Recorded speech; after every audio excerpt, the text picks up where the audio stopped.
Uh, my mic should be working, so we don't have brutal, poopy audio. I mean, I worked on that thing for like 3 days. Couldn't figure out how to fix the audio. You guys were stuck with it. You guys still like the videos, so I guess credit to you guys. So we're back here, more coaching carousel stuff. I mean, it's funny that like we didn't anticipate the series going as long as it has just because of scheduling issues. But there have been two coaching, well, basically fires. I mean, Kent State, leave of absence, whatever you want to call it, Administrative leave. administrative leave. But yeah, it's just like in the time that we've been making the series, there's been two other coaches that have. We still know Kent State, right? That whole thing seems really bad. We'll comment on that when that rolls around, because we don't. We're not going to talk about it today. Today we're going to talk about three more coaches. Okay, if you haven't checked out our other videos regarding coaching searches this year and like coaching hires, I'm going to do a really good breakdown of all these coaches, their staffs, program expectations, how they fit, what to expect, and then we give our grades as well. Which we're gonna look back on and totally love our grades, of course, as people do when they do grades of this sort, and then look back at them in the future. But we're talking about some really good coaches today, and some coaches that I think you and I are both excited about. Two of them are first-time head coaches, and one, I guess, is getting a pay raise, bump into a Power 4 conference over there at Wake Forest. We're going to talk about Marshall's Tony Gibson. We're going to talk about Ohio's Brian Smith, and we're going to talk about Wake Forest's Jake Dickert. If you're a day one stan of the Redshirt Sophomore, you know that MD loves him some Jake Dickert. All right, perhaps more than some other coaches that are out there. But I will say, Wake Forest is a very interesting job. It's very interesting. But I will say, when we did that second-year coaches draft, and I drafted Jake Dickert ahead of some other particular coaches, and people maybe thought that was crazy at the time, but now he's promoted with now a Power 4 job. So, yeah. I mean, if that was a stock that I was buying, it feels like I bought the stock at the right time. Without a doubt. And you're also wondering probably why. I mean, these guys were hired, back in December, right? So why are we just getting around to it? Well, first of all, like you said, there was some scheduling conflicts, but also we like to give these chances, not just our instant reaction. We want to be able to chance to do some research, to get into the weeds, talk to the fan base, see what's going on there, but also give the coaches a chance to get started. Like, I want to see what direction they're going into, hiring staff, press conference, even getting into spring practice here. It's actually worked out really nice the way it has gone, and I think you guys are going to appreciate that as well. So, yeah, thanks for watching. Obviously, we've got a bunch of college football stuff we've done on our channel, so check that out, but also much more coming. So make sure you're subscribed, make sure you're liking the videos, and also sharing them with your fellow college football fans. Absolutely. Let's just get started with all that. Let's go to West Virginia, meaning Marshall, which is located in West Virginia. Let's talk about Tony Gibson, all right? Who is this guy, right? Gibby, all right? Who is this guy? I mean, this guy was the defensive coordinator at NC State this past season and several seasons before that. Marshall fans, I'm never going to be the guy that says, hey, you fans should feel a particular way about something, but I will say I was a little bit disappointed with some of the reactions from Marshall fans regarding Tony Gibson, particularly pertaining to his tenure at NC State. If you listen to us talk about it, they didn't have the talent to compete this year at all, and part of that's on Tony Gibson, for sure, absolutely. But what he did with that defense, those 4 years prior to this past season, were absolutely unbelievable. So to just see blanket comments of people saying, oh, yeah, Tony Gibson, his defenses at NC State were terrible. What are you talking about? That dude knows how to coach football on the defensive side of the ball. Which, by the way, be grateful, too, because you're getting him at a discount. You're getting him at a good value right now, because if he had continued his trend of how good those defenses were performing, NFL draft, recruiting, statistically, all that kind of stuff in the ACC, like, with all due respect, and let's be honest here, like, he would be at a Power 4 job right now and other stuff, or maybe he'd be hired away at an Ohio State, Penn State, some other programs that are putting big time money, into their defensive coordinator spot, because we know how important that can be.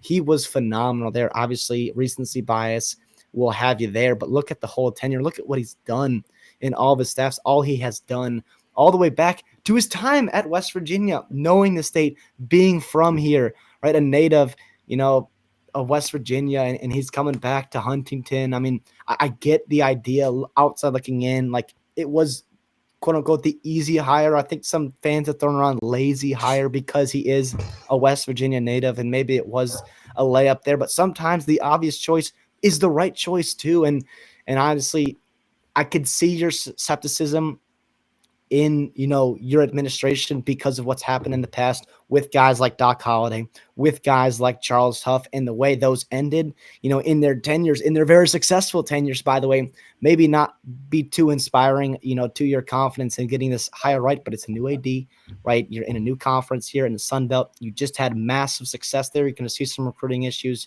all that kind of stuff. And with the investment you're putting into this coaching staff and the coaching salary, like, you're going to have an opportunity to see some returns. And, obviously, we like Gibson.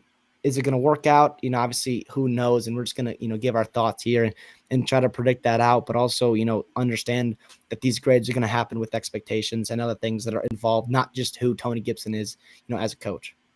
I love this guy. All right. Like, if there's one thing too, like, there was some speculation out there, and it's fair to speculate, I mean, maybe it's not fair to the people that we're speculating about, but it's fair to speculate that, hey, maybe he didn't have a great season. He didn't like the trajectory, of his spot at the defensive coordinator position at NC State.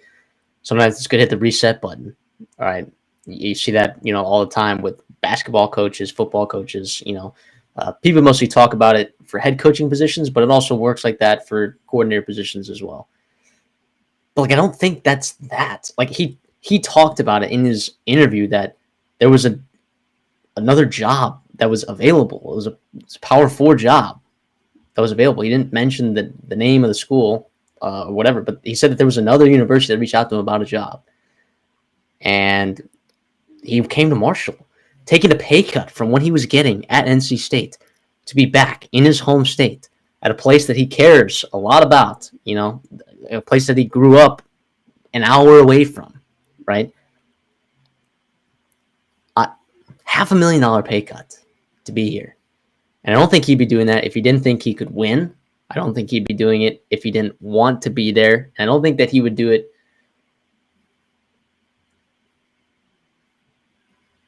if it wasn't so geographically him. Like, if the fit wasn't there, like, just the way that he speaks, right? Like, he seems very genuine. He seems very, and I could be wrong about all this, right? But he seems very genuine. He seems very outspoken. He seems like he's ready to tell you the truth. He's a pretty funny guy. Seems outgoing. I think players like him a lot. Sure, okay. He's never been a head coach, okay? I saw a lot of Marshall fans knocking him for this reason. He's never been a head coach before. Okay, sure. So was Huff a head coach before he was hired at Marshall? Answer me. Was he a head coach before that? No, but he was. You could definitely argue that he was more ready. Okay, literally was learning under Saban at the time. But am I right in that? He was with Alabama. Yeah. And then two, like what we talked about, is NC State defenses were bad. They just were not. Right. Now the question here is, it's like, do you think he's actually going to meet expectations? Like, that's what you should be asking yourself as a Marshall fan. Like, do I think that he can meet expectations? And then identify what those expectations are. Because Doc Holliday won CUSA Coach of the Year, and his contract was not renewed, all right, before Charles Huff was hired, okay? And then also, too, it seemed like that this was a plan for a while, too, by the AD to hire Tony Gibson, because they knew for a while. The AD, Spears, he said that they had offered a contract extension to Huff, all right? This is a direct quote from him. He said, "When I first got hired, I learned that Coach Huff was interviewing for jobs." This was back when he was hired in 2022. Okay. He and his representatives have been transparent since day one on his interview opportunities, which is good for Huff and his team. We did offer an extension following the 2022 season that was turned down. So he knew that Huff was potentially at the door in any given year, and he had a list of candidates because he had to, right? He had to have a list of candidates ready to go. And it feels like Tony Gibson was potentially one of the top guys on his list. And, I'll trust it, man. I'll trust it. But we just have to establish what those expectations are, right? Because it seems like that they may be Spears' expectations and fans' expectations and our expectations could all be different, right? We don't know. Like I just this is a really good team. They've had good rosters the past couple years. They've had success with Doc Holliday. They've had success with Huff. People are going to be expecting success from Tony Gibson in a very competitive conference where you have Sunbelt teams that have really good and underrated coaches, right? From top to bottom. I mean, the worst team in the Sunbelt this past year was what, Southern Miss? And now Charles Huff is their coach who just won the Sunbelt, right? And then Lou Monroe, you hire Brian Vincent, and then all of a sudden you're winning ball games there with an unbelievable offense, which we talked about this time last year, how Brian Vincent's offense could save that program top to bottom, right? I mean, Del McGee, we'll see. Right? But generally, top to bottom, in the Sun Belt, you're liking everything that you're seeing there, and there's a lot of talent. There's a lot of resources in terms of the competitive advantages from certain teams. There's more parity in the Sun Belt than there is in other conferences. Well, yeah, if you remember, Marshall fans, like it all happened very quickly. Obviously, there were rumors circulating about, if Charles Huff was going to stay with Marshall, his contract hadn't been extended. What's going on there? They win the title, right? The Sunbelt title. The next morning, all of a sudden, he's heading to Southern Miss. Boom! Not long after, on the same day, Tony Gibson was announced as going to Marshall. So obviously, there was the plan in place there. They got their guy. No surprises there. I'm going to trust that too. You mentioned, the pay cut that, our guy Gibby is going to be taking. Let's talk about the contract details and why this gives me confidence in this administration here. So it's a 6-year deal, big time investment there, especially in the G5, especially in a spot where you don't know what's going on, with revenue sharing. You don't know what's going on in conference realignment, in TV deals, media deals. Like everyone in their mother in the athletic departments everywhere across college athletics are scrambling to find money. The fact that you have that commitment to that is fantastic. You're going to get a chance to match that $1.5 million, $1.5 million in incentive bonuses. Now, he probably won't get all of those because some of that stuff is like, big time aspirations that are in most head coaching contracts, but never really met there or only met by one head coach, but winning a national title. But anyways, he's going to get almost $2 million for his assistant coaching staff and support staff. That's a plenty competitive number in the Sun Belt there. Charles Huff, who took the job at Southern Miss, is actually going to be getting paid less than Tony Gibson, right? He's going to be getting just under that $1 million mark, which I think, by the way, it's probably, I wonder if it's a little bit on purpose there that they just gave Gibby a little bit more than what Huff got at Southern Miss. Huff will have, a larger salary pool, but regardless, for his staff, it's still pretty comparable there. But to me, it gives you like incentive. It gives you opportunity and investment in the program, which is fantastic. I want to ask you this here. If you're a Marshall fan, right, it obviously hurts to watch your coach walk out and go to what has been seen as, a less competitive team, right, that they fielded recently over there in Southern Mississippi, and watch your coach walk over there. And it's like, well, what's going on? Like, obviously it hurts. You lose your coach, it's happy, sad because you just won the title, but it's got to be a weird feeling there. We don't see that very often with coaches leaving in the conference to go to a team, that had just won. Like, how often is that going to be happening? Is this a good job in the Sun Belt? Obviously you can have success here, which we've seen in CUSA. We've seen with Charles Huff in the Sun Belt. Like, you look at assistant coaching or coaching pay, that $1 million.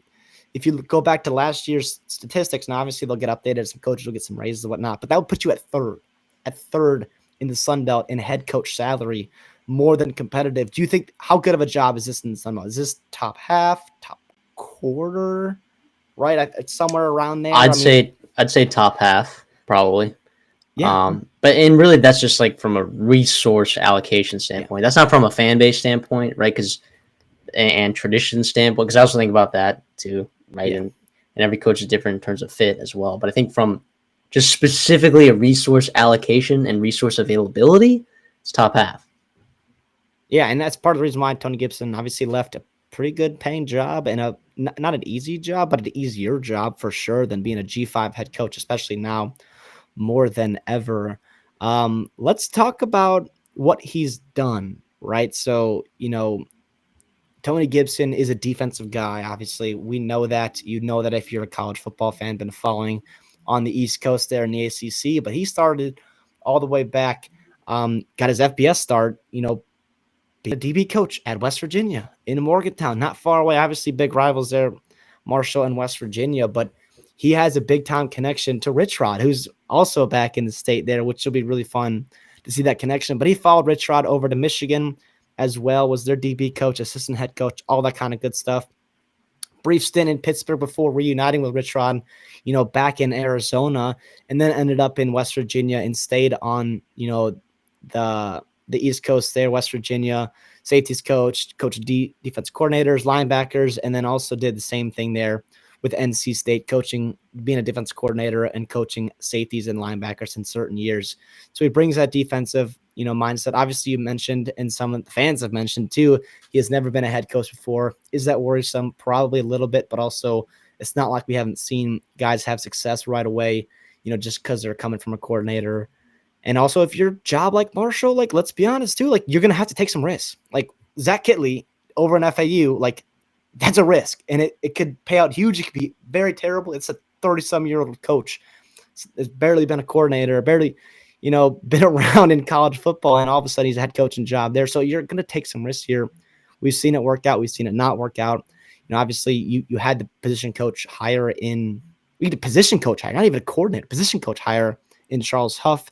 Obviously at Alabama – is his own thing there, the school and the factory that Nick Saban. He was the assistant head coach too. Like when he was there, like he was a big dog for sure. But Gibson's been that with Rich Rod, assistant head coach, a couple times there.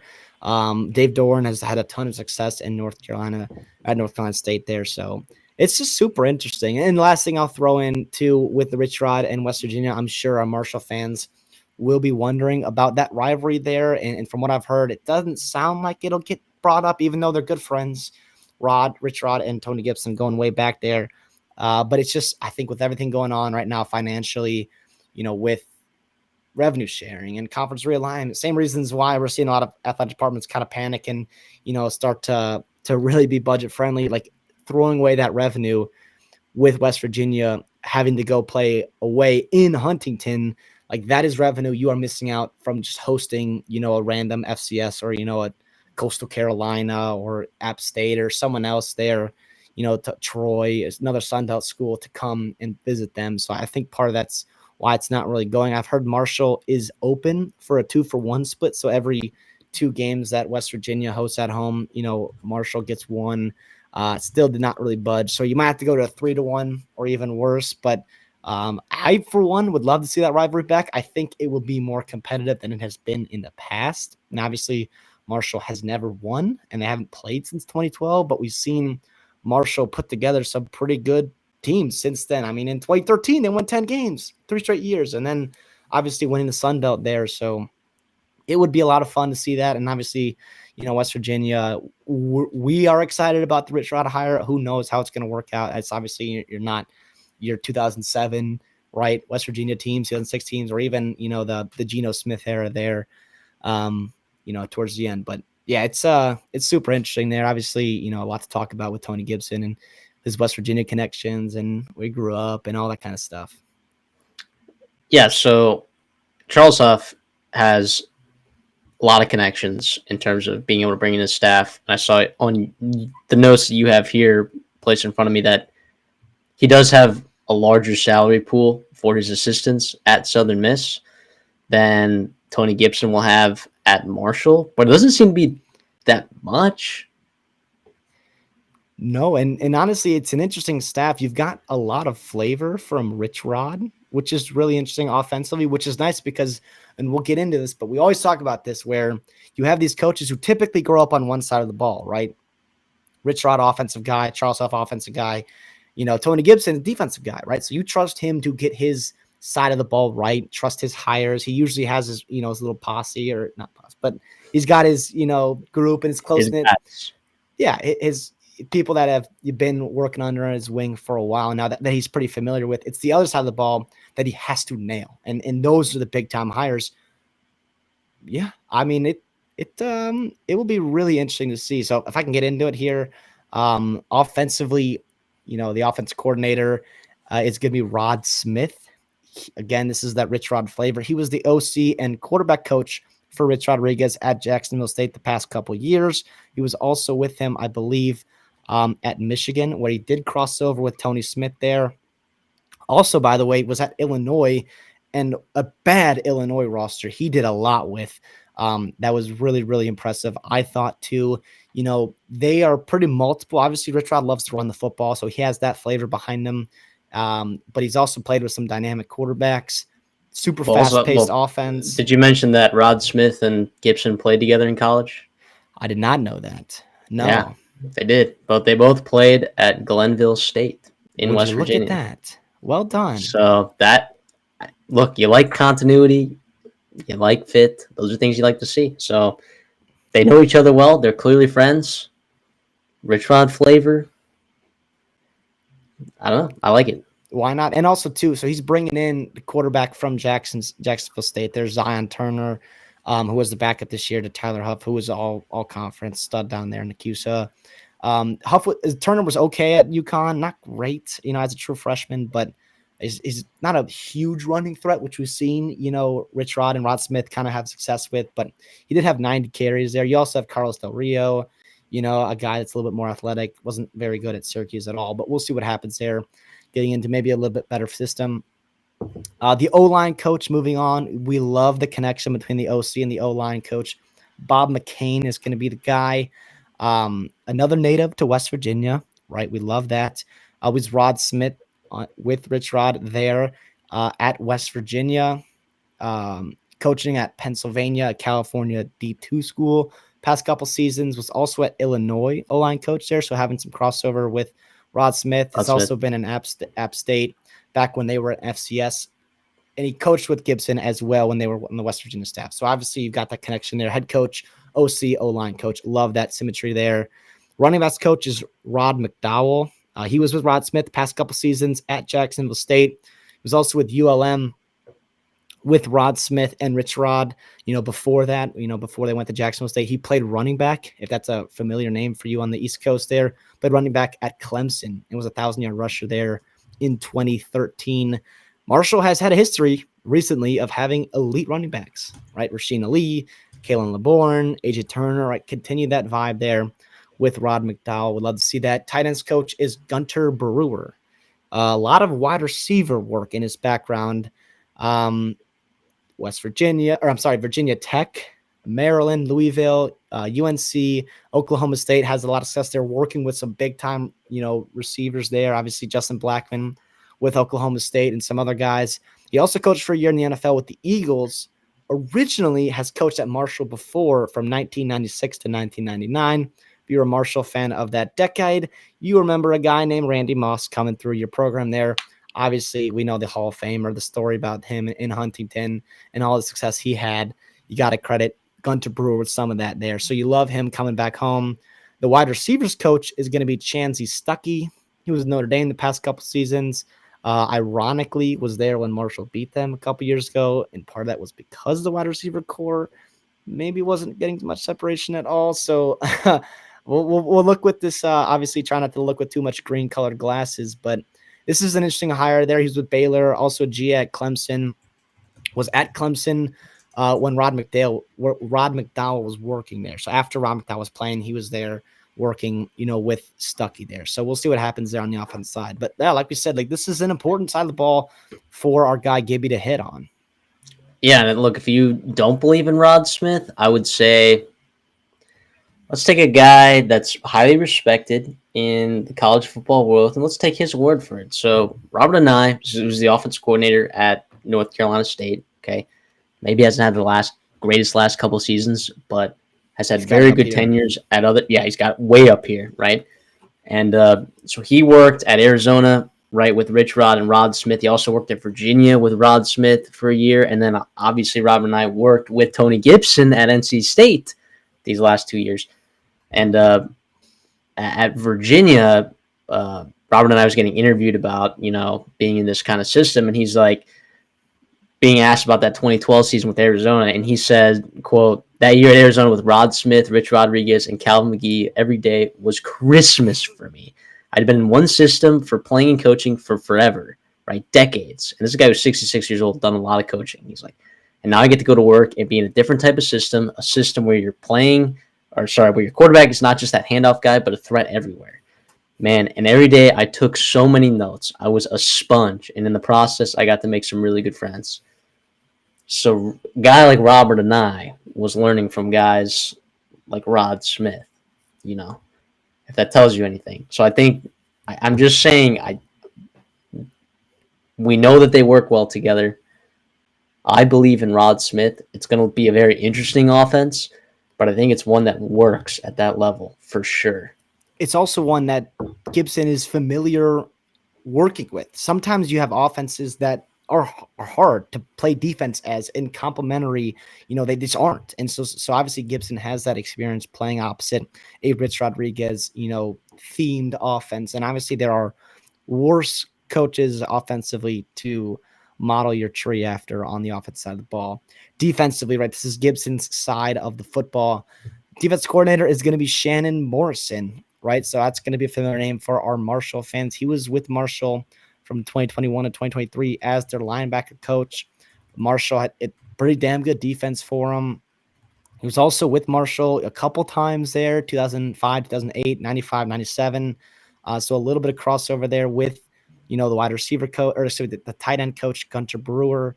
He was also, at a captain for the Marshall team, in the 90s as well. Has worked for Eastern Kentucky, Ball State. So he's got Bowling Green. So he's got some of that MAC experience, as well as Cincinnati and Memphis.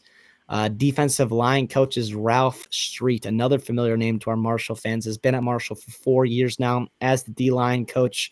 Let's talk about some defensive line he's coached. Mike Green, right, potential first-round pick. Elijah Alston, Owen Porter, Sam Burton, names you remember, all Sun Belt kind of guys there. He was also at FAMU, Florida A&M, with Willie Simmons, a guy we love Willie Simmons down there and what he can do at FIU, as well as a couple of stops in the SWAC with Prairie View A&M and Alcorn State. A Marshall alum, right, team captain for him. He was all MAC back when they were, in the MAC in 2001.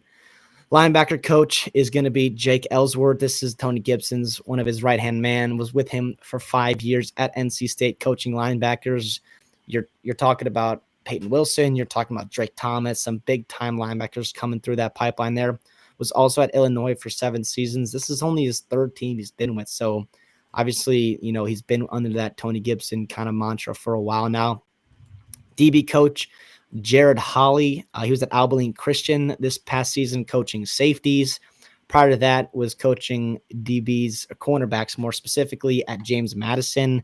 You're talking about the year that they were really freaking good a couple years ago. D'Angelo Pons, Chauncey Logan. You Sunbelt fans remember those two. I was also the DB coach at North Texas and Albany before that. I was a captain at Pittsburgh as all Big East, right? Big East safety back from 08 to 2012, playing for Gibson, right? When Gibson was at Pittsburgh in 2011. So you love that connection there. And lastly, I'll finish up with special teams. Jackson White, he was special teams quality control analyst at NC State. You're talking about familiarity with, Tony Gibson. He also had, Lou Groza Award winner for the best kicker, nation's best long snapper back in 2013, the Patrick Manelli Award. White was a Marshall alum. He was a backup quarterback here from 2016 to 2019, was the holder, right, for the special teams unit. So obviously he knows in and out that operation there. Obviously spent a lot of time with some specialists. And he also coached DBs at South Carolina under Will Muschamp, who's known for having some good special teams down there. So yeah, it's an interesting staff here. I think defensively, special teams wise, obviously one you trust, Gibson to get right, but he's got some flavor of Marshall, guys that have success here. He's got some flavor at North Carolina State. He's got some alumni. It's kind of like this full circle thing. On paper, looks great. We'll see how it works in the season. Yeah, and like fans, Marshall defenses, I think, with the exception of 2023, that Marshall fans can expect generally a good defense. Like they're expecting for this side of the ball not to dip, particularly hiring Tony Gibson. I mean, look, Lance Guidry, right? Jason Seymour both did really good jobs at Marshall. Really good jobs. I mean, we saw Lance Guidry get hired after that 2020 season where they were like the best defense in the country in terms of opponent points per game. But yeah, Tony Gibson, I think if he's going to win over the fans, I think he needs to get this side of the ball right, and I trust him to do that. But yeah, with that and liking the staff that he put together on the offensive side of the ball, I think it's pretty solid. I think it fits well. I think there's some continuity from last Marshall, like you talked about, for a first time head coach to have people in the building that are familiar with the traditions and the people there and the connections that you can make. I think it's important to have sometimes that kind of staff in your building with you, and then not to mention bringing in some of that rich rod flavor on offense. So I do think that, and we always talk about this for staffs, like you don't know, right? You don't know how it's going to work. You don't know who's going to move from year to year. But for a year one staff, this looks like a pretty decent job that Tony Gibson has done. Things in year one you want to do, right? Set a culture, right? So you want to have guys familiar and have like-minded in terms of values and other things, setting a tone there for your team in year one, trying to establish an identity and culture. Check on that on paper. And two, you want to recruit well. Huff actually recruited really, really well. Now his actual class rankings weren't always the highest because they only signed over 20 players once, right? And that was when they did, they actually were first ranked in the Sun Belt back in 2012 or 2022. So I want to see how this staff and Gibson especially does recruiting wise and how they take advantage of the success and the momentum that's been built up for them at Marshall. Yeah, I like this hire. I mean, are you ready to get into like more expectations and giving a grade? Let's get into it. Yeah. So expectations. All right. I think this is a huge conversation that we have to have, right? 2020, what is that? 2020. Doc Holliday goes 7-3, wins Coach of the Year in the CUSA, doesn't get a contract extension renewal. And I think the decision was made, prior to that season, like it was kind of in the making. And COVID happened too. Remember that was. And just, yeah, that whole thing, whatever. But that to me just suggests that the expectations for at least that administration, right, were exceptionally high, right? And then their expectations were met, which also ultimately having a double-digit win season, winning the Sun Belt for a year. I just don't know if those are my expectations now. Like should they be competitive year in and year out? Like on the verge of, maybe by week 10, you're still in competing, trying to win that Sun Belt division that you're in. I just don't have the same expectations that I think now that you've had the flavor of winning the Sun Belt. Like, I don't think that drastically changes my expectations, but I do think that maybe the fans' expectations are a little bit higher than my expectations for this program. So for that reason, like when we're grading these guys, an A is if a coach is going to exceed expectations. All right. B is if they're going to meet them, and a C is if they're not going to meet expectations. And we've never given out a D as a grade. I'm inclined to give him this higher B minus, and I just talked about. You're like, what a terrible grade, and because I just talked about how much I love Tony Gibson. As a person, what he's done for his coaching staff, what it looks like he's done, his history, coaching the defensive side of the ball, his history with Rich Rod, his West Virginia ties. This feels like a dang good fit. Is he going to meet those expectations though? I don't know. I'm not super confident that he's going to just have 10-win seasons and win the Sun Belt. I don't know that he's going to do that.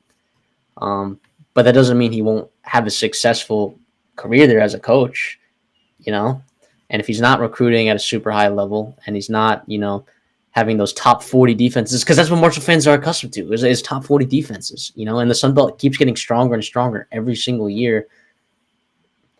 I just think it's hard for me to definitively say, yes, he's going to exceed expectations. So I'm going to give a conservative B minus here. And hopefully I eat my words. And hopefully we look back on this and we're like, yeah, that was an A+ hire because of the fit, because of his ties to West Virginia, because of we saw the coaching staff that he brought in. It looked like it was really effective on paper, and it turns out it was. And they got a program kind of there with a lot of folks that are ready to win and know how to win, and administration that is very aligned. I think Christian Spears was very excited about this hire, and I think those two are going to get along really well. But I'll give it a B minus.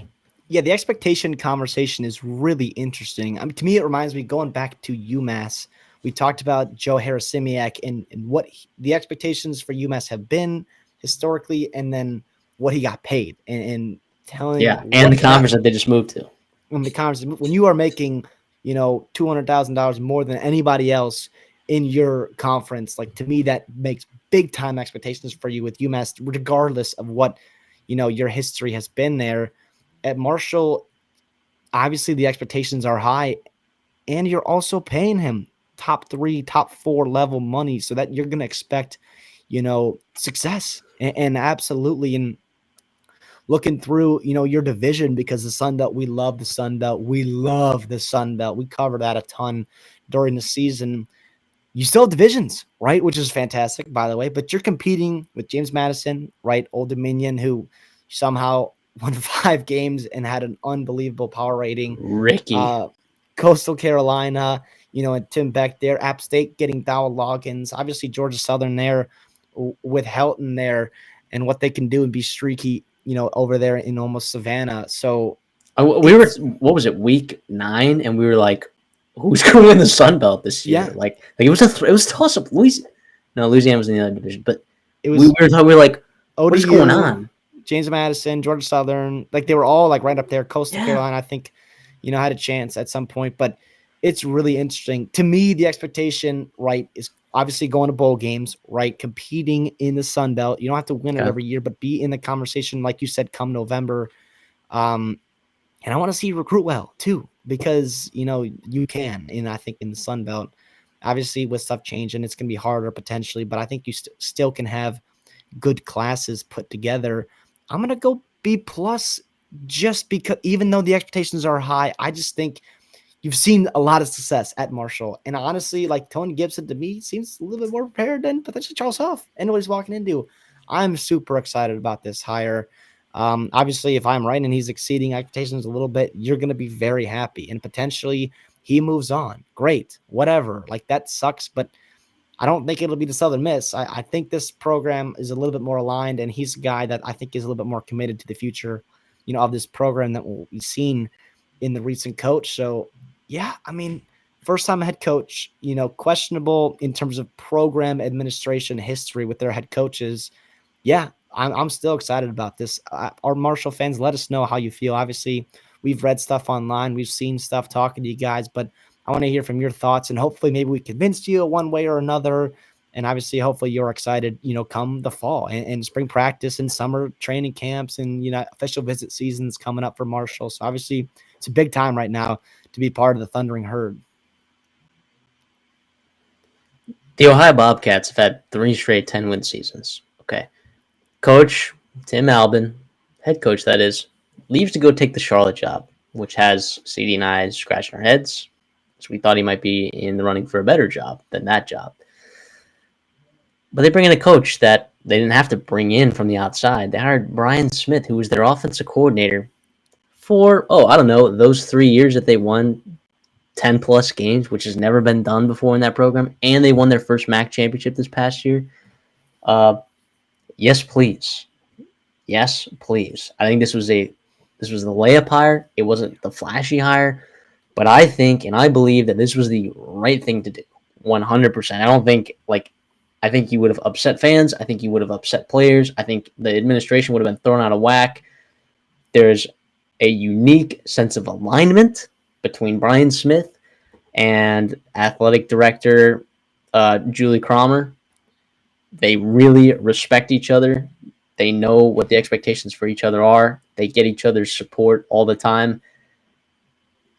I'll just say it right now. I mean, this was a layup hire. This was a layup hire. Yeah, I mean, I think a couple things can be seen with that. Sometimes fans, it can be hard to generate buzz with a layup hire because it is the obvious choice. You're also maybe not the flash choice, even though he's had a ton of success, even though we think it's a pretty good hire here. But, right, like, sometimes is that always right choice? Julie Cromer did say, it was a national search, several outstanding candidates that did get attracted, because I do think it's a good job in the MAC. So no surprise there.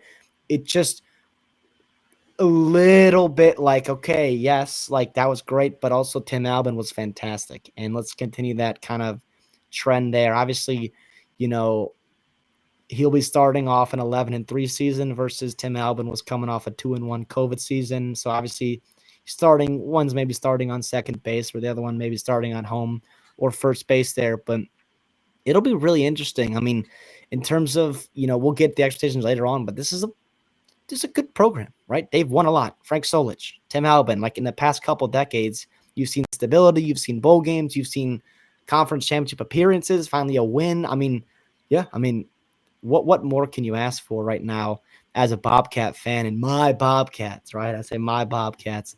We love him there. In terms of, what he's making, right? So it's going to be a 5-year deal, about $850K annually. So it's a big raise for Smith, right? So it's a big investment in him. He was making $150K last year as an assistant. Big bump up for him. Happy for him and his family. I'm sure they'll be loving that Athens lifestyle down there. Tim Albin was making just over $700. So Tim Albin gets a paycheck, a pay raise, big one, going to Charlotte to the American Conference.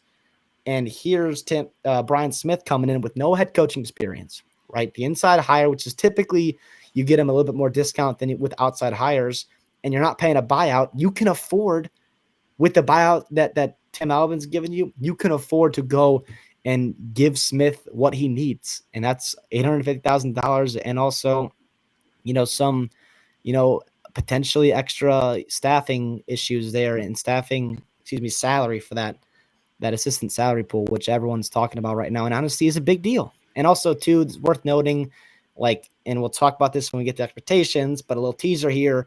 There is an automatic 1-year extension clause in the agreement in this contract if the football team achieves an 8-win season. To me, that is very, very telling about what Julie Cromer, about what Brian Smith think about this program and what the expectations are for the Bobcats in the MAC.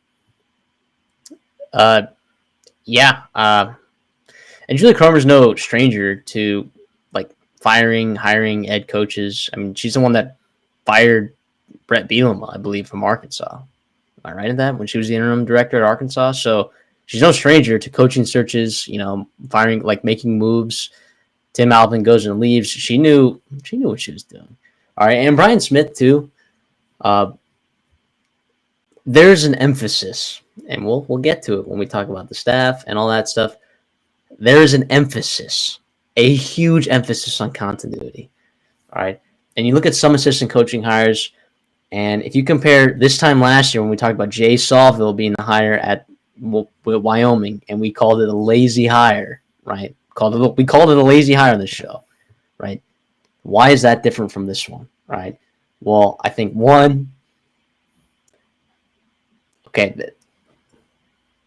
they had a okay program there at Wyoming, but it wasn't anything exceptional. It wasn't winning the Mountain West. It was, maybe making it to a bowl game one every 2 years, right? You had Josh freaking Allen, and you won 6 games. That's that kind of program. And granted, it's hard to throw, and it's very unique being there in Laramie, whatever. But tough recruiting. Reality, it's so that was a program that's just we're okay with winning 4 or 5 games every year. Come on, sign us up. Even though the Mountain West, you saw Bronco Mendenhall get hired at New Mexico, and immediately turned that program around. Immediately, right? And we called that an A+ hire when he got hired to New Mexico, and that was because it fit, and obviously it wasn't a promotion from inside, but that's the kind of hire that they could have had, It's something that injects a little bit of life into a program that basically didn't have much. This, on the other hand, you have a program that's coming off 3 straight 10-win seasons, a MAC championship. Okay, Tim Albin, remember, was a promotion as well, all right, from the offensive coordinator spot. Yeah, at Ohio. So what? And then you have a guy, Brian Smith, and I'm sure when he was interviewed by Julie Cromer, she was like, "What's your plan?" And he's probably just very candid and was like, "My plan is to keep what we have going here." He said in his introductory press conference, he said, "If we have an opportunity to keep what we're doing, schematically, we will." When he was talking about the defensive side of the ball, obviously he's an offensive side of the ball guy. But this Ohio defense, these last couple of years, has been fantastic. So no duh. He's going to keep the scheme. He's going to keep as many coaches as he can on staff. He's going to try to retain players, which, by the way, player retention, ding, ding, ding, ding, ding. What do we talked about this before their bowl game. We are hammering Ohio -3, and here's why. Because guess what? and it pushed. It shouldn't have pushed. That they should have covered easily, but because everyone was bought in. They bought into Brian Smith. They bought into that program. They bought into that culture. Even with Tim Albin out the door, these players, right? And Julie has mentioned this multiple times as well, that they were part of this search too, not necessarily because they were making decisions, but their opinions did matter, when it came to like asking them, what did they want out of a head coach? What do they want? We don't want to change our culture, right? We don't want to change this. We don't want to change that. We need a coach that wants to win. We need a coach that needs to understand what we're doing here works. We need a coach that needs to understand the resources that we're working with. We need a coach that understands this, and this. Players had input in terms of that. I don't think players were outwardly. There was outwardly a lot of support for Brian Smith, but I don't think that they were telling Julie, like, you need to hire this guy or we're going to leave, right? It wasn't necessarily like certain baseball coaches at certain institutions of higher education that were hired mostly to keep rosters together. But we're talking about a guy that I think is just a really good fit here. And this is not a lazy hire the way that Jay Sauvel at Wyoming was a lazy hire. Yeah, and you also saw, too, you talked about the defense and how well it played, especially when they got cooking in the MAC. The offense, too, flipped the script, too. Do you remember going back to October 19th, right? You go to Miami, Ohio, right? And you lose, and it was ugly. And it wasn't even – it was a 30-20 game, but it was not even that close. Your offense looked terrible. Defense gave up some points there. And you saw a flip script. You're scoring 40-plus points in a bunch of games there. You capped the season off, in the MAC with a dominating win, an offensive masterpiece performance against a really talented coaching staff, a really good defense there, in Miami.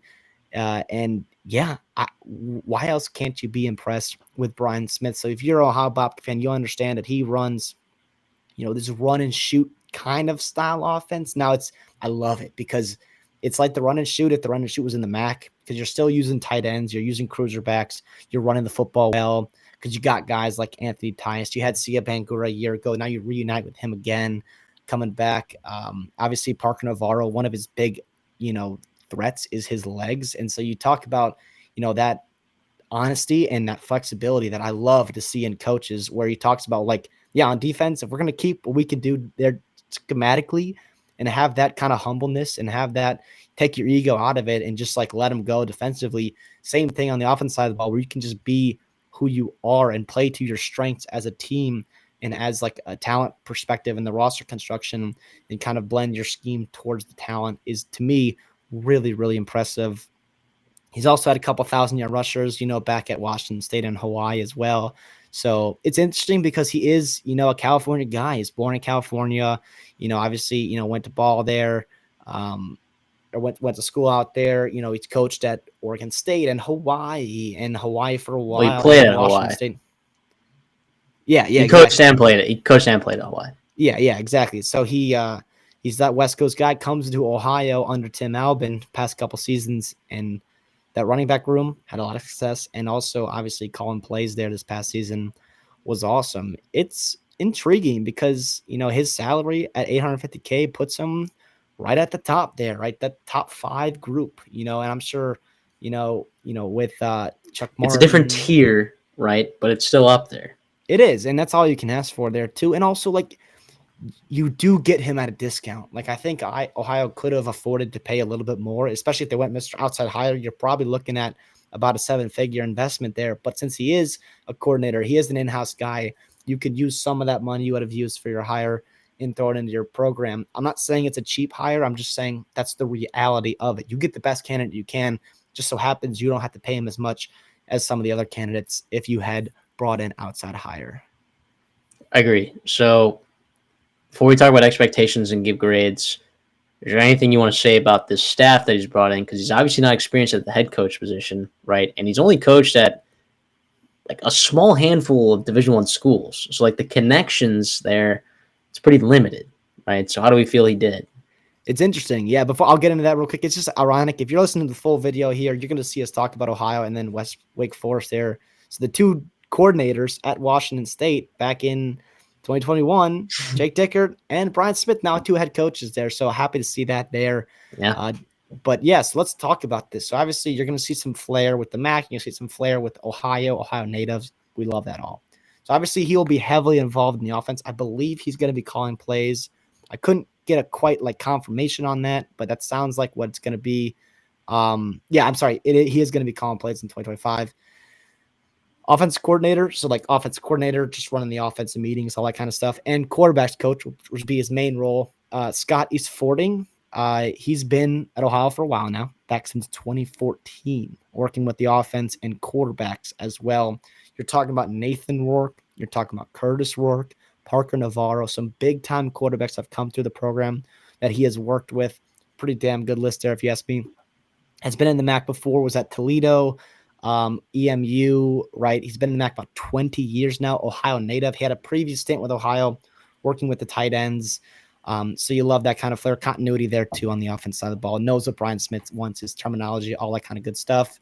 The O-line coach, he's a guy that's the O-line coach at Central Michigan, right? Also coached tight ends there as well. Was there for about 7 years total. A GA at Nebraska. So obviously, loving their corn-fed. Offensive lineman there at Nebraska, played offensive line at Oregon State from 2004 to 2008. So love that experience there. The wide receiver coach will be Andre Allen, who was with Ohio this past season. Helped obviously a guy named Coleman Owen to a monster year. He has spent a ton of time on the West Coast, right? On the West Coast, coaching wide receivers, UC Davis, Washington State, Hawaii, City College of San Francisco, part of that crossover and that familiarity with Brian Smith. I'm sure he helped bring him in this past season. The tight end coach is Kyle Obley. He's been with Ohio. His whole career was there since 2019 as a student assistant. He graduated a couple years later in 2022 as a GA, working with the offense, quarterbacks, wide receivers. Now he gets his shot at a position coach there, the tight end coach. That's fantastic. Very happy for him. We'll see if it works out, obviously hoping and rooting for him in the tight end position. The running backs coach is Matt Butterfield. So obviously Brian Smith has that familiarity to work with running backs, but also will be a little bit more involved, overarching with the whole team and offense. Running backs coach is Matt Butterfield. He's also going to be the special teams coordinator. He was with Arizona State this past couple of seasons, right? You're talking about pretty darn good running back there, and over there in Tempe. Did a lot of stuff with Arizona State, such as chief of staff, senior coaching advisor, a pro liaison, assistant special teams coordinator, quality control, like wide receivers, offensive analyst. So he's done a lot of different roles. I think that's very nice to have that perspective for Brian Smith being a first-time head coach. It's something to watch out for. Was also in the USFL coaching, special teams coordinator. So he has that experience there in the tight ends there. So he's had experience doing both, position coach offensively and special teams coordinator. He got to start with running backs, back in 2019 with Colorado, was there for a couple years. So that's the offense staff. Again, we talked about this a lot. This is the side of the ball we trust Brian Smith to bring in his guys, but also expect him to be very competitive in, because that is his side of the ball. So defensively, right? Tim Allen brought a lot of his guys from the defense side of the ball to Charlotte. That includes one of his co-defensive coordinators. That includes defensive or also the offensive line coach, I guess, but the recruiting coordinator, I guess he was a tight ends coach, but yeah. So D-line coach in DC, I guess, was brought from Ohio to Charlotte.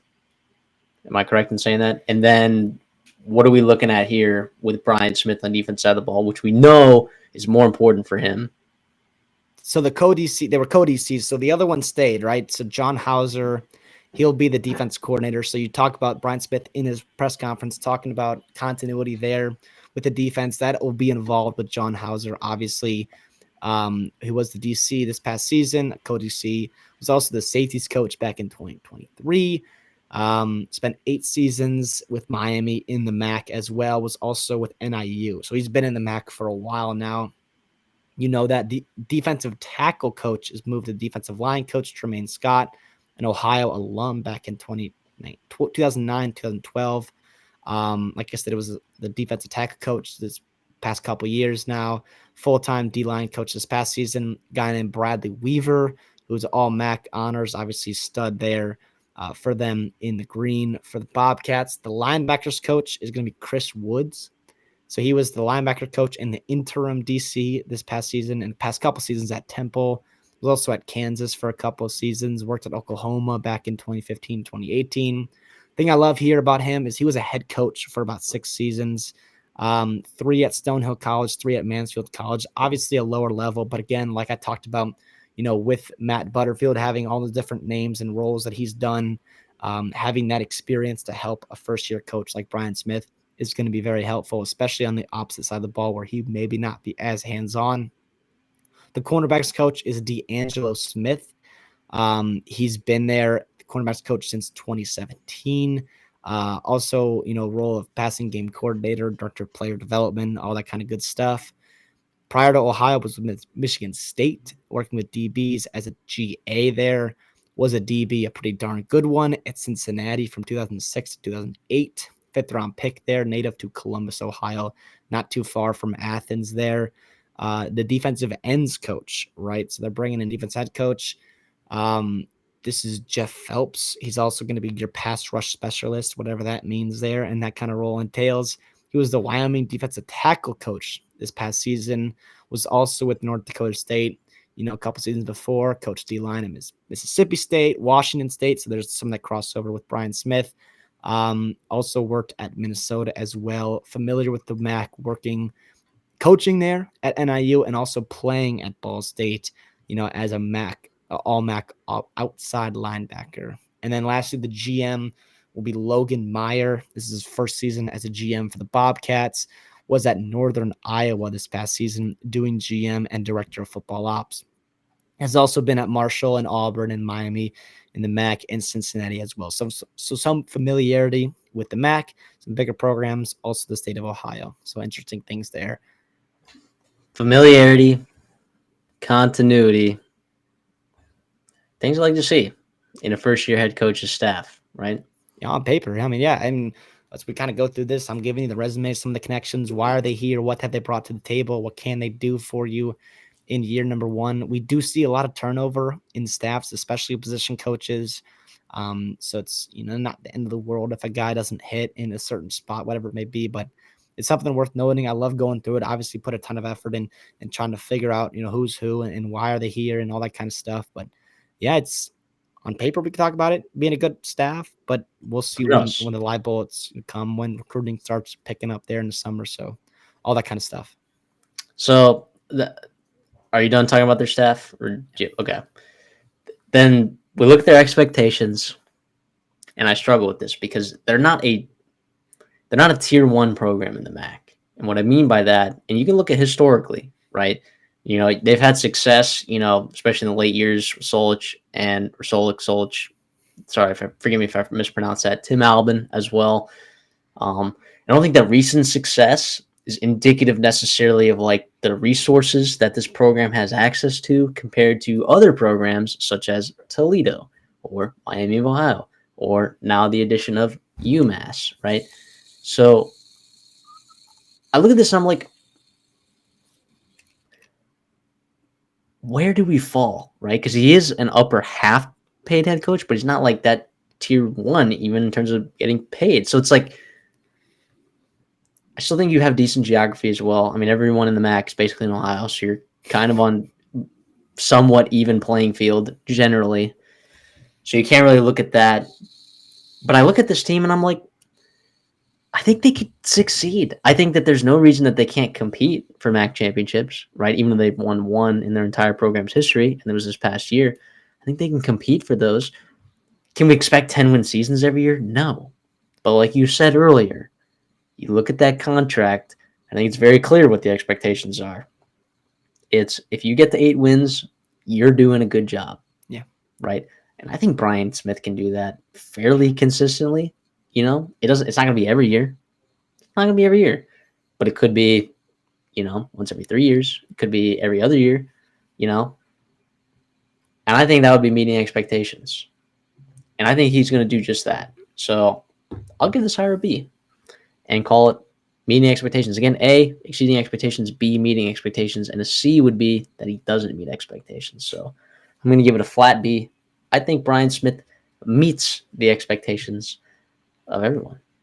Yeah, I'm going to go B as well. Part of that being because of the expectations, obviously, are pretty high. Obviously, they're not, boom or bust. It's championship or you're fired. It's 8 wins, which is very doable, very successful. But if you look at, what Ohio has done the last 15 years, decade and a half, they have plenty of seasons where they are winning 8, 9, 10, and 11 win seasons this past season. So it's obviously doable. It's nothing outrageous, which one I like, because you have a good coach. No reason to. I love pushing the envelope. I love, pushing expectations, all that kind of stuff. But reality sets in too. You also add UMass to the MAC too. So you talk about resource budget wise, potential new geography over there. That maybe helps you, but also helps UMass as well. As they try to kickstart their program, bringing in Joe Harris-Simiak. Yeah, to me, 8 wins, and you're doing a good job. Win your bowl games. Ohio, loves to do that. They are on a hot streak right now. Was it 6 straight bowl games that they've won? That's a big deal. The other thing, too, in this day and age, as an athletic director, things you can ask for, right? Like stay out of trouble in the media and the law and other things that we're not seeing going on in the MAC right now. And 2, like bring in revenue, drive revenue, go to bowl games, go to conference championship games, like fill the stands, like things like that right now that you need to be bringing in revenue. It's not going to be just about the win-loss total. It's also what he does, for the athletic department being able to fund itself right now, especially with revenue sharing going on and all that kind of bracing that you're seeing these athletic departments do to try to figure out what's going to go on with that $20 million that has to be or potentially can be distributed, to your players. So, and your other programs too, not just football. So it'd be really interesting. Obviously, Athens is a great town, great football program. Very excited about Brian Smith. It's another one where, yeah, it's like if it ain't broke, don't fix it. Worked with Tim Albin. Let's hope it works with Brian Smith now. Wake Forest is an interesting program, man. Dave Clawson out. Jake Dickert of Washington State is in. It was June of 2023 that we sat at our individual desks and recorded one of our first episodes, and it was a second-year coaches draft. And I drafted Jake Dickert higher than Billy Napier. And that was a hot take at the time. I liked Jake Dickert a lot. I liked him at Washington State. I liked I liked his potential, and he was just heading into his second year, right? I mean, he just got hired by a Power 4 team in Wake Forest. If they had won more games this year, and they hadn't, or sorry, not this year, the year before, and then blown all those leads with Cam Ward and figured some stuff out and just didn't fall apart in the second half of the year, there's a chance that he'd be coaching Michigan State. Yeah. Legitimately. Smith. Yeah.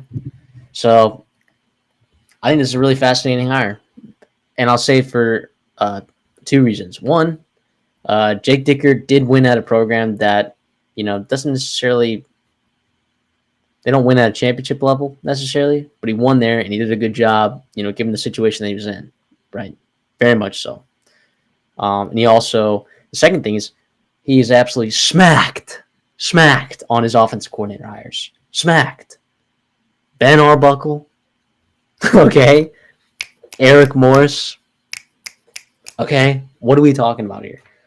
And we'll get to his staff later because you have a lot more details to talk about when it comes to Jake Dickert's staff there at Wake Forest. But you can look at it 2 ways. Like, is he going to keep hitting on offensive coordinator hires? Or maybe that's just what he does. Maybe he just knows what he needs, and he's able to get the guys that he needs, and he buys in and he believes in them, and he gets them to believe in themselves, right? Like, he hired Eric Morris from Incarnate Word, and Cam Ward. And he brought with him a pretty dang good quarterback, I'll tell you that. Yeah, and then John Mateer. I mean, look what Ben Arbuckle was able to do with him. He's going to be coaching over at Oklahoma, and John Mateer there with him. So, yeah, he's done a really good job there. And Wake Forest has been a team that's thrived on running an interesting offense because of the recruiting imbalance that they face within that conference and other conferences if they were part of other conferences, right? So, I think Jake Dickert could do some good things for Wake Forest. And I don't think the expectations are very high. I really don't. I think maybe the fact that you hired him, I think fans' expectations may have risen because I think fans are going to see, his resume. People are going to hear national pundits talk about him. Oh, he was the guy that maybe could have gotten the Michigan State job. So I think it's kind of like these are not apples to apples, right? But we talked about with UNC, right? Bill Belichick getting hired because he gets hired, right? The expectations raise, right? I don't think this is exactly apples to apples there, but I do think hiring a guy like Jake Dickert, I think his expectations are maybe higher than the program's expectations should be year to year, but we'll see. We know that I'm a big fan of Jake Dickert, so I'm rooting for him and his success for the future of Wake Forest. And the Demon Deeks are good friend Jason from Rock Boys Football is an alum there, so we're always gonna be cheering for our boy Jason over there. Without a doubt. It's really interesting. You talk about that in terms of where this job aligns in the ACC. I mean, you get Jake Dickert at a little bit of discount for a couple of reasons, right? So Washington State, let's talk about why he potentially left there, right? So obviously, I think going from the Pac-12 or what's left of it, right, and what it's going to become to the ACC, it's a step up. Resources, stability, stuff like that, right? Also, a little bit better recruiting ground there. I think instead of out there in Pullman, although we love Pullman and the atmosphere there, but I think a little bit better recruiting ground. You also have what he could make too. So Clausen was making $4.8 million. Part of that was because of the tenure he had there and the success he brought in, certain raises and extensions that he had gotten from Wake Forest. Dickert's only going to make 2.7, which is less than what he was making this past season. But the reality is like that line he was making at Washington State was not sustainable for what they were going to. So he was going to get a cut in his salary at some point. So he had to leave at that at that rate, right? So obviously you're getting him in a discount, but also like you look at the ACC and who we have on record, right? The only coach who made less in 2024 was Rhett Lashley, who's an SMU program coming from the American to the ACC, who just made the playoffs. And Lashley just signed an extension, and I'm sure he's getting closer to that $3 million mark, if not more. You also have a couple private schools that don't really post their salaries, with Manny Diaz at Duke and Fran Brown at Syracuse and Troy Taylor and Samford, or I guess Frank Reich there, and Bill O'Brien. I would imagine he's probably bottom 2, bottom 3 in salaries there. So what's going to happen with the remaining money that you are paying Clausen, right? So like, are you going to put that back in, or revenue sharing? Are you going to put that back in to your programs? I hope so, right? You've put into your program recently, like the Big and McCreary football complex in 2023, state-of-the-art program, right? The Sutton Performance Center, indoor practice facility. This is all within the last decade, catching up to all the other programs, building up their resources, which you needed to do. And also too, Dickert was struggling at Washington State keeping people. Like you lose a guy like Cam Ward and others to the portal, and you insert them with great hires, offense coordinator and great quarterback, and all of a sudden they're gone. Boom, next day. And not that you're not going to struggle with that at Wake Forest, because you still will. At every program, by the way, is dealing with this. Ohio State, Alabama, like you are losing coordinators and elite players to everyone right now. It's just the nature of the game until they figure out contracts and everything else like that with revenue sharing coming. But it's also frustrating, and I think gives them a chance, gives them a reset, ability to kind of build up this program. I think they'll give him time to do so. Dave Clausen is staying in the Wake Forest athletic department, as an advisory role. It sounds like his main role will be to fundraise for the school and to help a guy like Jake Dickert be able to compete in revenue sharing, in NIL, and other different things in the recruiting and coaching aspects that he's going to have to deal with. It'll be really interesting. Also, Dickert's role, I want to go back to Washington State. He was thrown into a weird scenario. First of all, he was the DC there, right? Doing stuff, not terrible, not great either, but he was doing fine there, especially what you can do there. And he was also like, it was pretty darn good in the Pac-12. But that was back when the Pac-12 was Pac-12, right? So he was doing his thing there. Obviously, Wyoming defense coordinator, but then he was thrust into the head coaching role when Nick Rolovich was terminated because he wouldn't get the COVID vaccine, along with 4 other assistant coaches. And, all that kind of shakes out. Not going to get into the politics of that, but he got thrust into that position there. No one really gave him a chance. Who's this Jake Dickert guy? He's kind of got a funny name, blah, blah, blah. But all of a sudden he nails Ben Arbuckle hire. The Eric Morris hire. You get Cam Ward. You build some excitement, all that kind of stuff. He had a good defense in 2023, which is a dang good defense. Probably one of the better defenses in memorable history for Washington State. Like one of the better ones. A couple really good defensive ends there and playmakers too. And then all of a sudden, like no one gave you a chance at all when the shit hit the fan with the Pac-12 and just the debacle of our freaking terrible commissioner over there in the Pac-12 and everything that happened there. Garbage. And you get stuck there, sitting there with, nothing. Players getting plucked left and right. And coaching staffs. Oh my gosh. Flocking everywhere. It's a mess. So you go out and hire Ben Arbuckle, give him a chance, young kid, right? Give him a chance. Boom, you nail that. John Mateer's a Heisman candidate, all this kind of stuff going on. And you win way more games than anyone gave you credit for. Obviously, you were playing in the Mountain West. It was easier competition. But the reality was Mountain West was the best G5 program, the best G5 conference there was this year. And you had some pretty good teams in it. And he succeeded. The top half. Well, yeah. The top half. Not the bottom half. Not the bottom half. Well, you had competitive. Maybe not. But, no.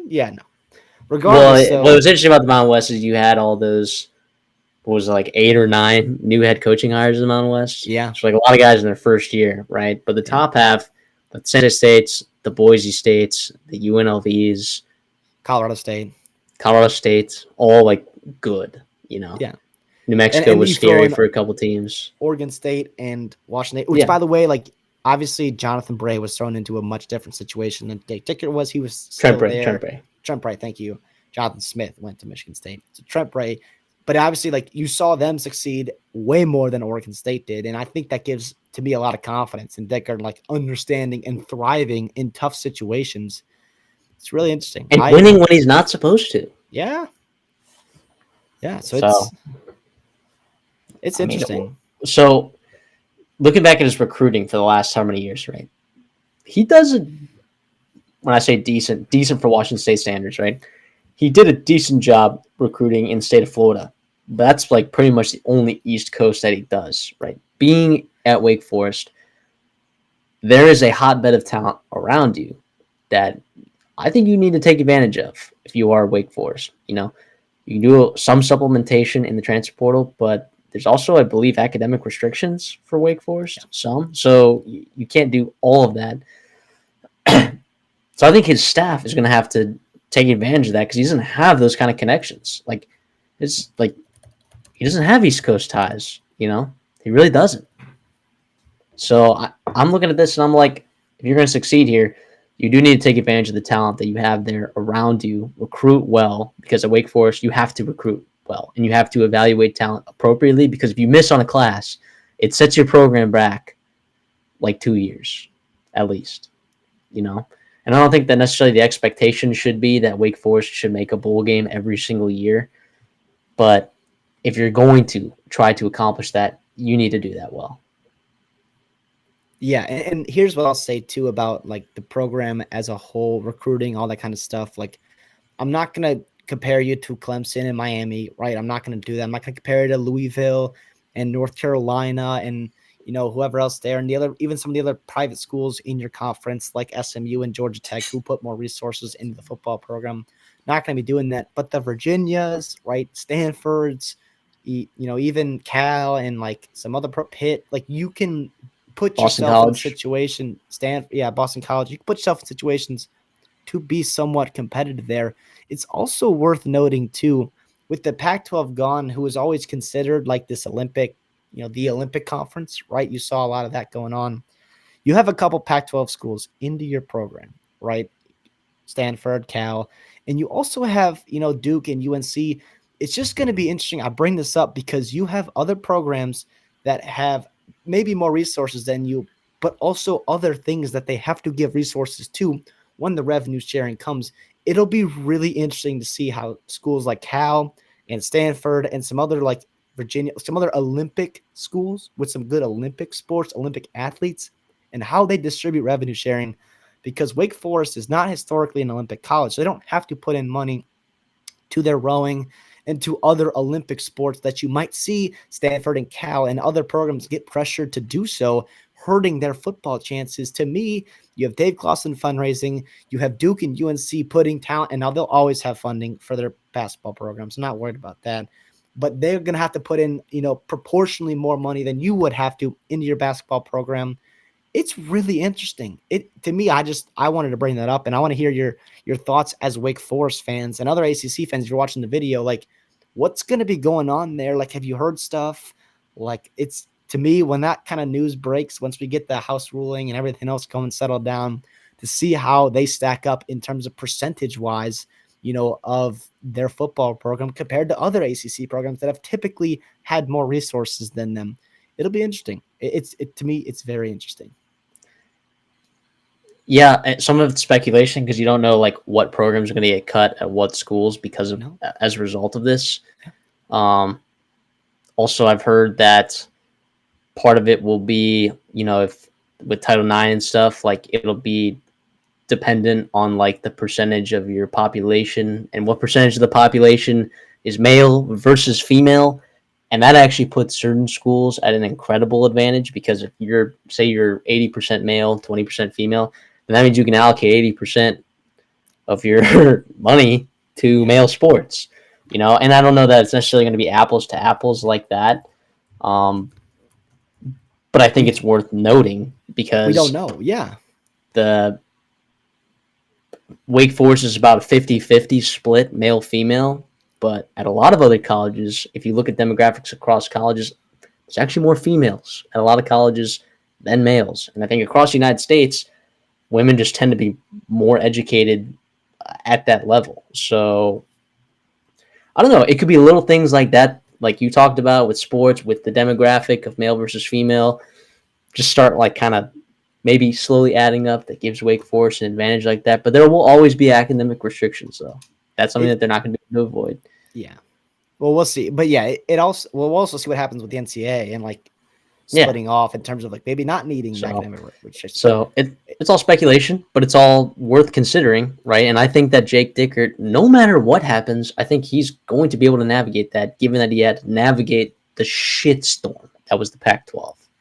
Without a doubt. And it's also, it'll be interesting. It's his first job east of the Mississippi since he was a GA at Wisconsin Stevens Point. And that's even though he went to Wisconsin, so he's more of a Midwest guy, but it's really interesting to see as we start to talk about the staff, if that's all right there, and what he can bring, because you are moving across the country, right? You're going to be recruiting in more different demographics. So like the kind of staff you're putting together, maybe not familiar with the East Coast. We'll talk about it though.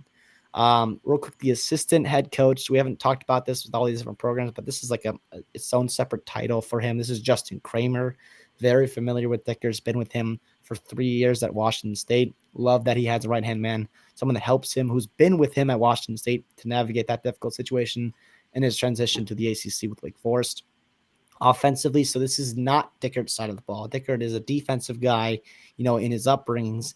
Offensively, you'll have a little bit more free reign with these coaches here, and maybe, some boom or bust potentials. And obviously, he's hit on his OCs before, and I think he's hit on another one here. I think this guy is a rising star in the industry. I'll say it. Offensive coordinator Rob Ezell is his name. He's also coaching tight ends, who he's coached before.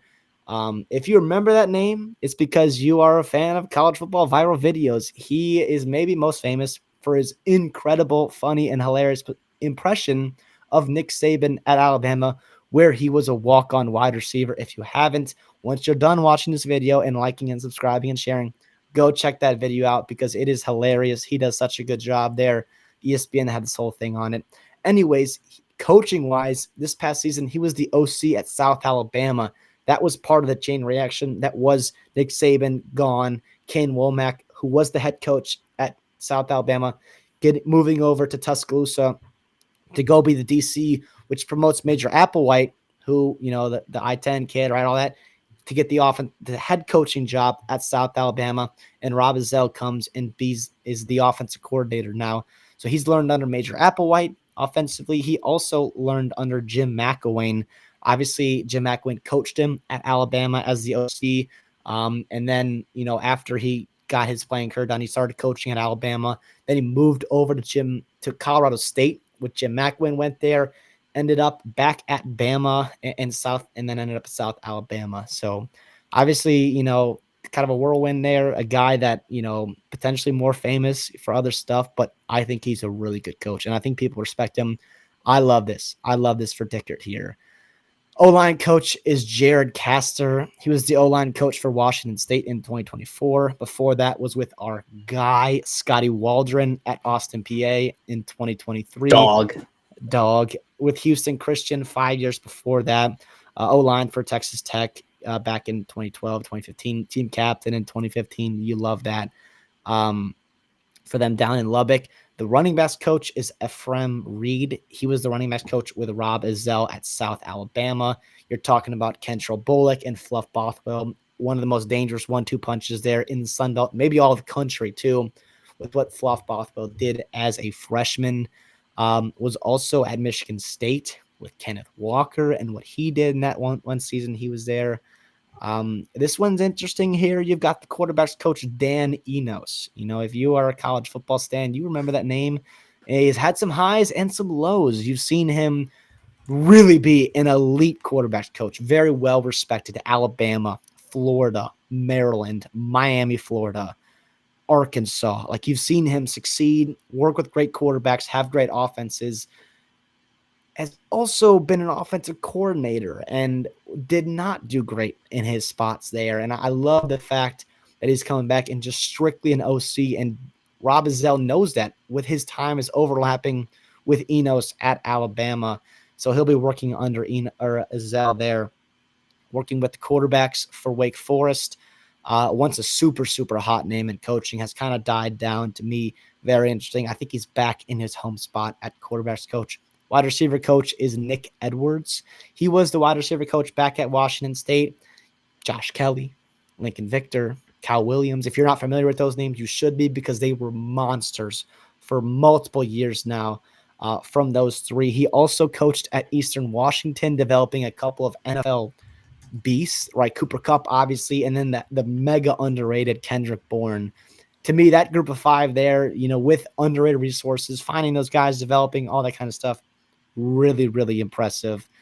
So far, this offensive staff, to me on paper, first of all, very important.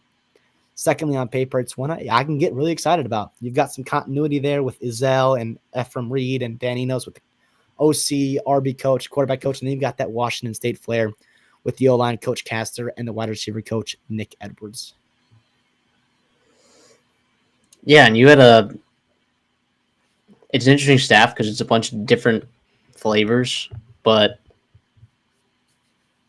a lot of these players are loyal to Jake Dickert, Like, a lot of these players from Washington State, I think it's telling that they like Jake Dickert and not just some of these staff members, A lot of them followed Jake Dickert from Washington State to Wake Forest. And obviously we'll see, who knows how good all of these players are or will be in the ACC, but I don't know. I think it's telling, even with, hiring some guys that weren't necessarily guys like Dan Enos or Ezell, who weren't necessarily working with him last year. I'm just saying, like, it's telling that the players are loyal to Jake Dickert is all I'm trying to say.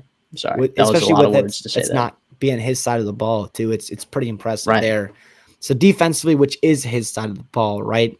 Defensive coordinator starting with Scotty Hazelton. He'll also be the linebackers coach. He was the defensive coordinator at Kansas State and most recently Michigan State. He's also worked at Wyoming and North Dakota State. That crossover Wyoming and North Dakota State familiarity with Jake Dickert there. You also was the linebackers coach from the Jaguars from 2014 to 2016 with some pretty good defenses there.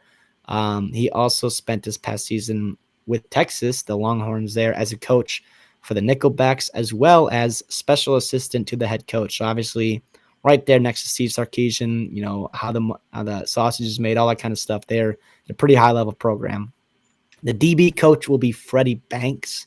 He was the defensive coordinator the past 3 years at Colorado State. So he comes in to be a position coach at Wake Forest.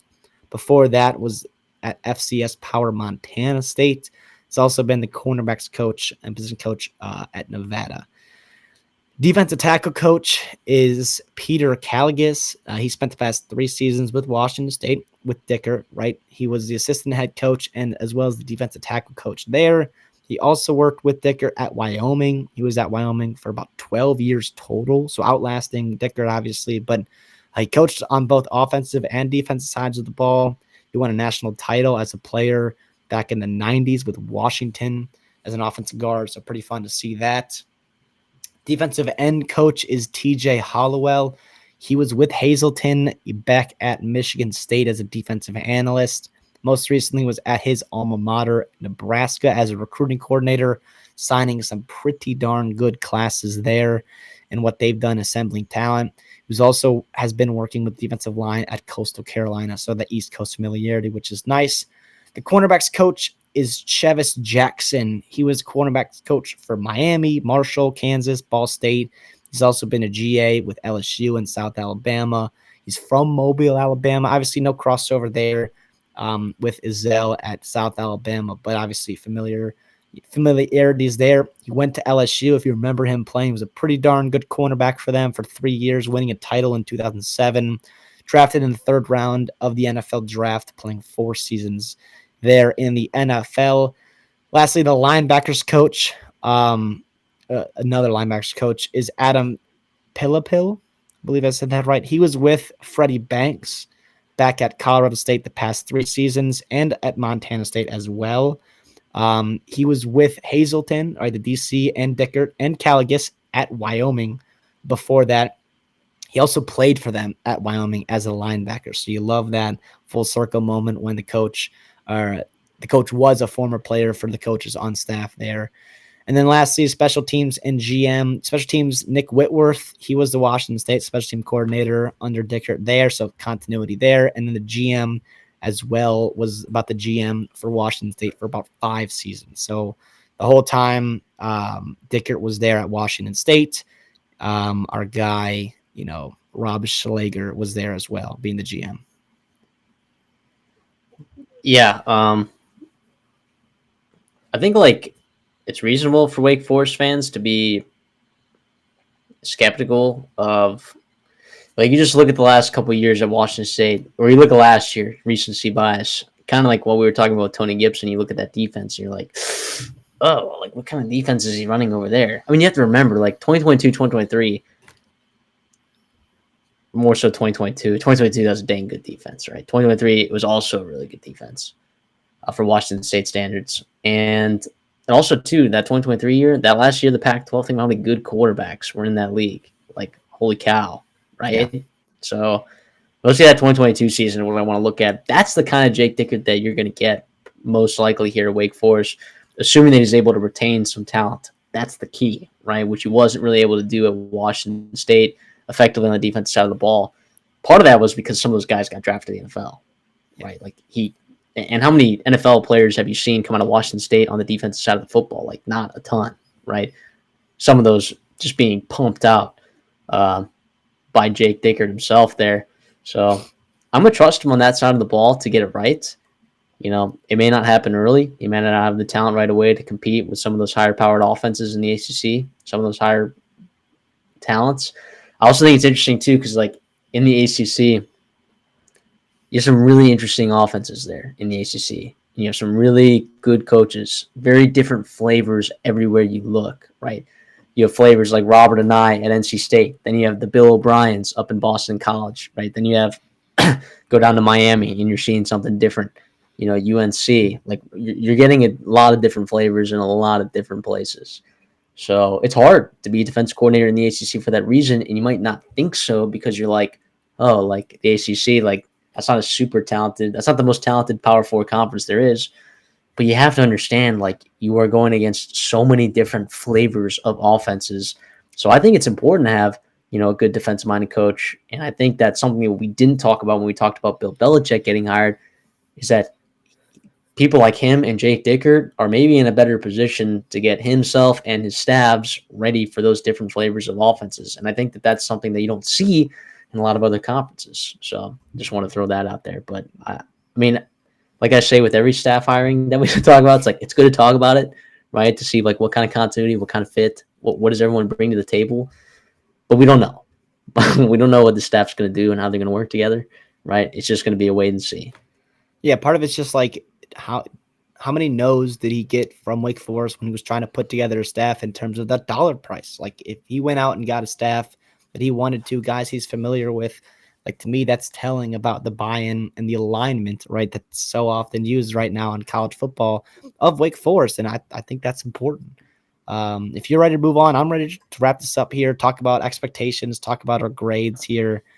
It's going to be interesting here because the Wake Forest expectations, what they built up to under Dave Clawson was going to bowl games, and he was fantastic at doing that. And they were ranked, ninth in the college football playoff poll at some point. Top 10 is ridiculous. I do not expect Jake Dicker to be that level of success there. You hit on some guys, you hit on some wide receivers, quarterbacks, everything else there at Wake Forest. But to me, like, it's going to be competing for bowl games, right? Like, you're in an ACC right now, and you're seeing some buy-in from the top end there. Even schools like Georgia Tech and Virginia Tech and even California and North Carolina getting their act together. Like, you're seeing these programs. Bill O'Brien going to Boston College. Yeah, Fran Brown having success at Syracuse, Manny Diaz killing it. Like, you have a lot of programs who, one, are spending more money than you resource-wise and succeeding, having head coaches that are in good spots there. It's going to be hard. Like, the ACC got a lot of flack, right, as being, kind of conference there, and it lost. It got blown out in a couple of college football playoff games. And the reality is, like, if you're a program like Wake Forest, you find yourself towards the bottom feeders. And to me, my expectation for Dickert is to exceed your expectations in terms of, like, you're being paid this much. Your resources are 15th in the conference, 16th, 17th, whatever it may be, right? You need to win at a top 12, top 11 level, and then you can keep your job there. That's the reality at Wake Forest. And to me, I think he could do it. And then some. He's done it before. And honestly, it'll be interesting to see how revenue sharing splits out at Wake Forest. There'll still be a program I'm going to be watching very closely, recruiting, staff-wise, other different resources, and how they're really spending that. And if you notice a jump there with what Wake Forest can do. But yeah, I'll give Dickert a B+ there just because, well, one, the expectations are pretty low. But, also I do think he can manage that, even though he's going to be put at a disadvantage.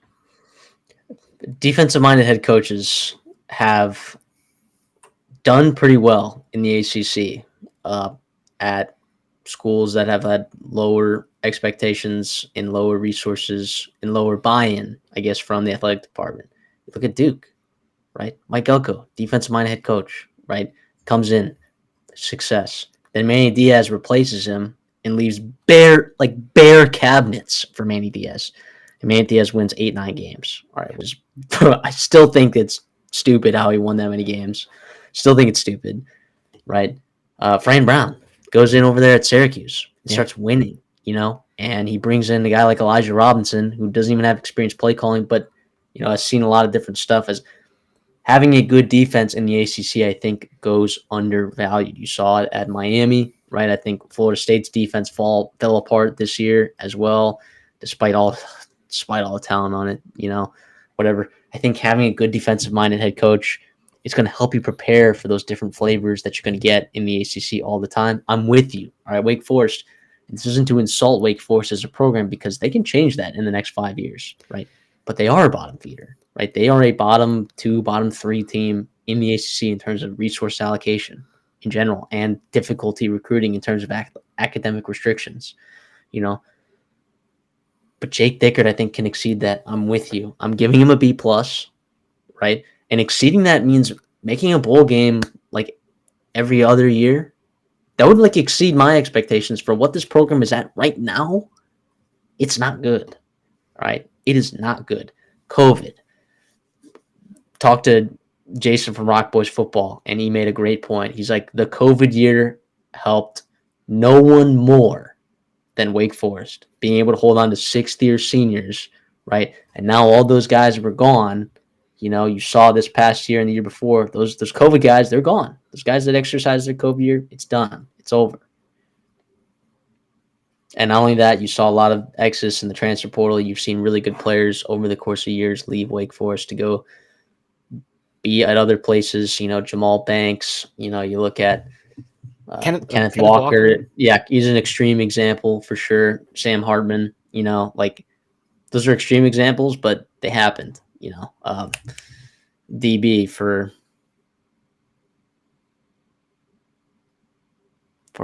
Texas, forgetting his name, but elite, good players, right? good players. So I'm just saying with you, this is bottom of the barrel stuff. I think that they can exceed that.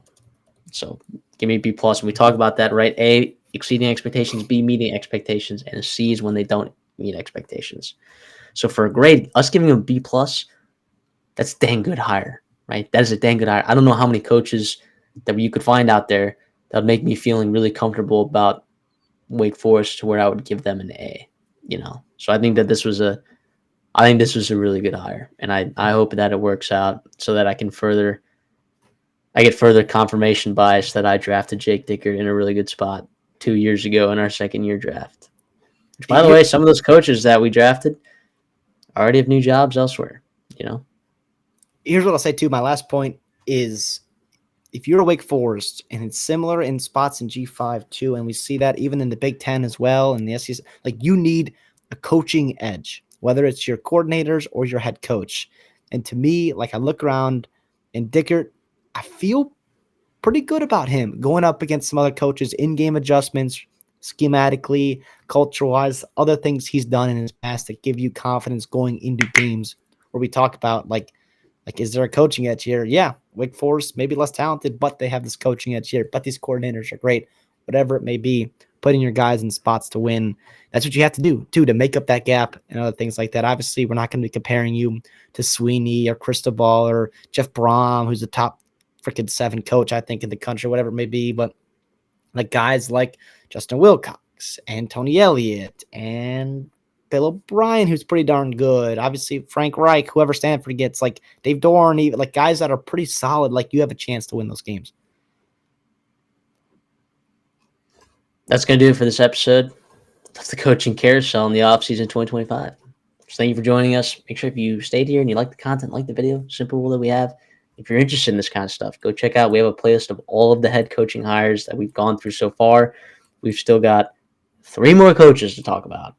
Well, 2 coaches and really 2 coaches right now. But yeah, we've basically gone through all of them. So make sure you guys check those out. I know that you guys are going to like them because I know you guys like in-depth stuff. I know that you guys, if you're watching this video, love college football as much as we do.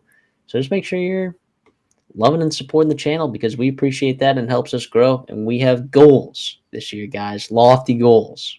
And we want you to be a part of them. So we'll see you guys soon. But CD, anything for us on the way out? If you're still watching 90 minutes in April, May, whatever it is in the offseason, listening to Marshall, Ohio, and Wake Forest, I mean, first of all, pat yourself on the back. You learned a lot today, hopefully.